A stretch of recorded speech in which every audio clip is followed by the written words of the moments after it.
Hi, welcome back to the Aroundtable. I am your host, Steven, and today I'll be talking about the 40th anniversary of one of my favorite films, Star Trek II: The Wrath of Khan. This is going to be a little difficult to do because it is one of my favorites. I have been a Star Trek fan for as long as I can remember.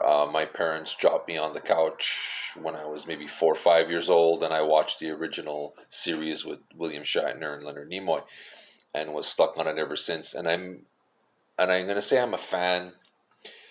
I wouldn't classify myself as a diehard in a sense that I don't know where every button on the ship is, and if they made a mistake on, I would not know to put that out there. So just letting you know, if you think I'm one of those guys, not that there's anything wrong with that. If you do know that, good for you.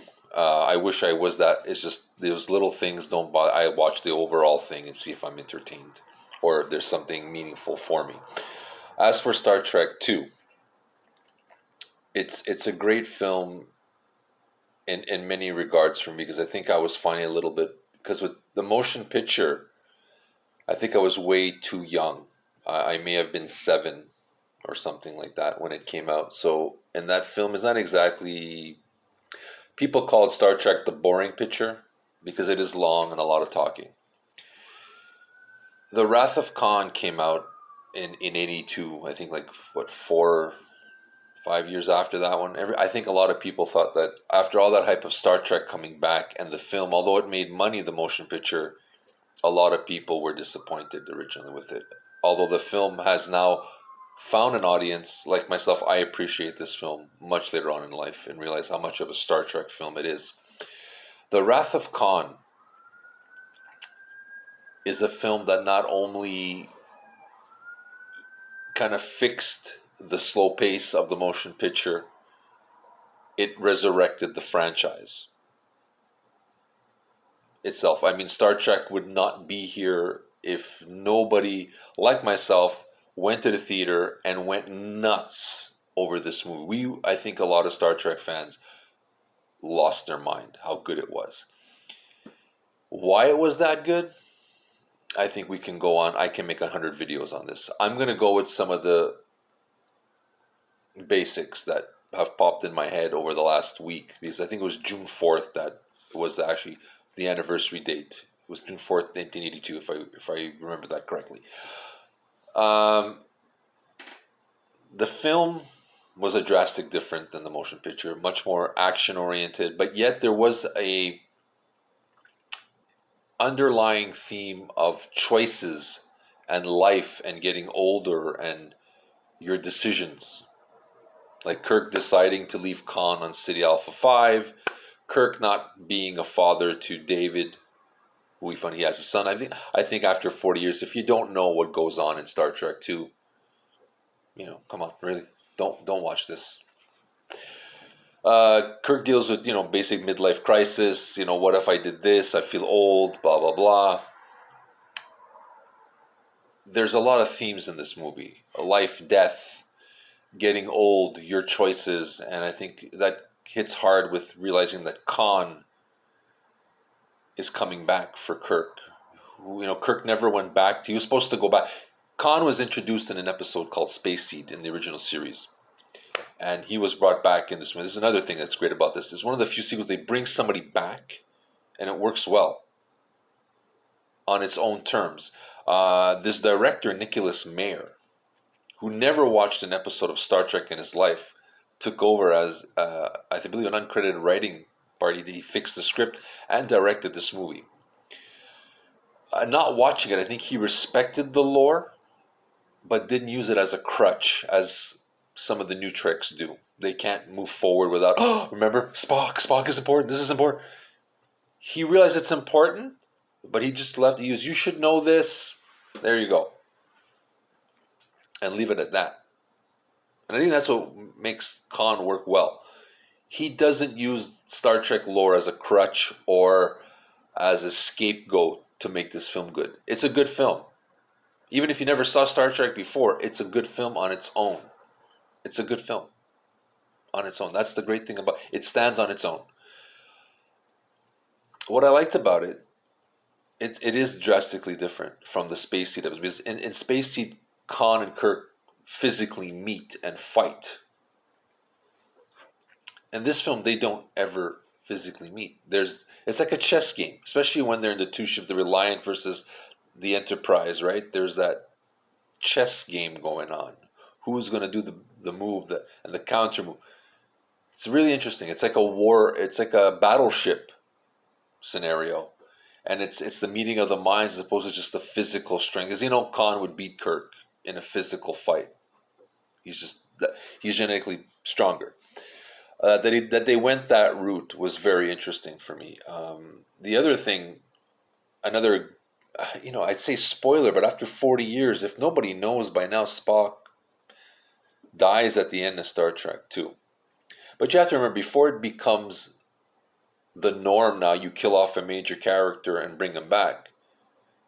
In Star Trek, it was always the guys with the red shirts that died on, like, they went on the landing party. The guy in the red shirt's not going to come back. You saw this guy, he ain't making it.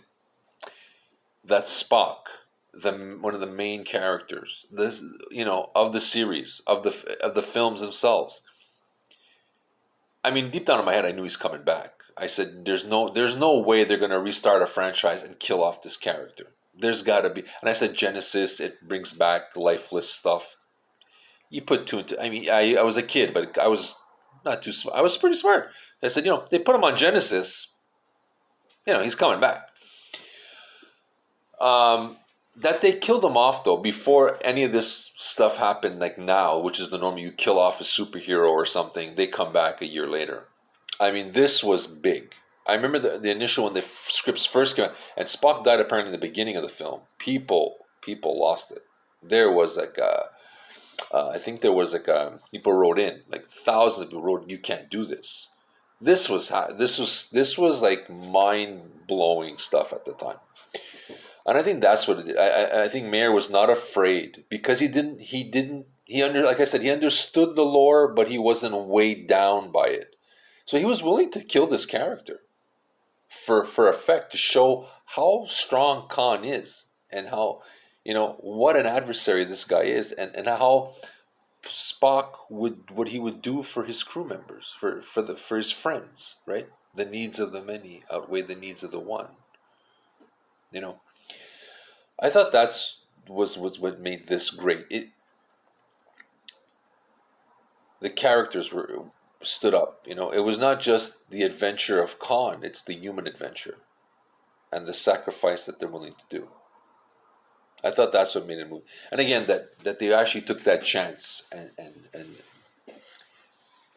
kill off this character. Although short-lived, he does come back in Star Trek 3. I know I've spoiled it after 40 years for you people. But it's still, the acting is great. The only thing you can say is that the special effects, you could see the budget drop. I think the first film, they made it at $45 million. So in 1977, that's like $100 million today. Or 120 million. And then they went down to 12 million for The Wrath of Khan. So there is a dip in the quality of the special effects. I mean, they do look cheesy. Even I can't like now watching them, it's still sometimes you go, but the film itself with the characters and the story make up for it. So with that being said, after 40 years, I still don't think Star Trek would be around if it wasn't for this film. I think this is, if anything, Star Trek would not be here without The Wrath of Khan. So with the 40th anniversary, I still say the film holds up on its own. And a little side tidbit, when Khan says, I always recognize the face, he never saw Chekhov in the original series. This is another one where he goes, Chekhov was kind of there. So he must have met him. See, they don't use the lore to weigh, because, and if you watch the episodes, basically Chekhov and Khan never interact.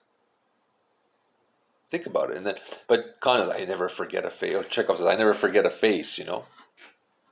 Khan says that. Sorry, Khan says, I never forget a face.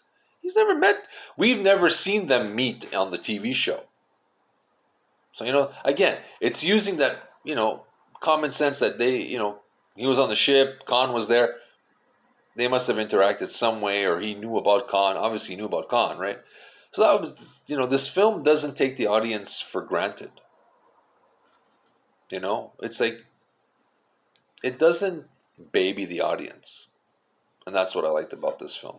So after 40 years, Star Trek 2, this is from the box set that I have. I think you can see it behind me in white.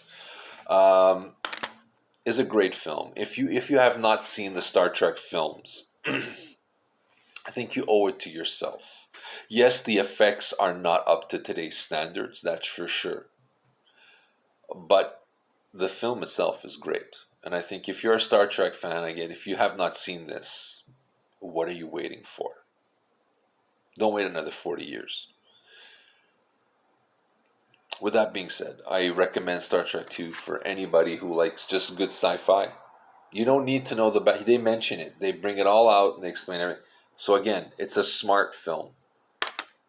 It's well done. So that being said, I wish it a great, happy 40th anniversary. To all the Star Trek fans who stood behind it, good job. Live long and prosper. Live the dream. Hit the like button. Subscribe. And boldly go where no Roundtable fan has gone before. Our site. Take care.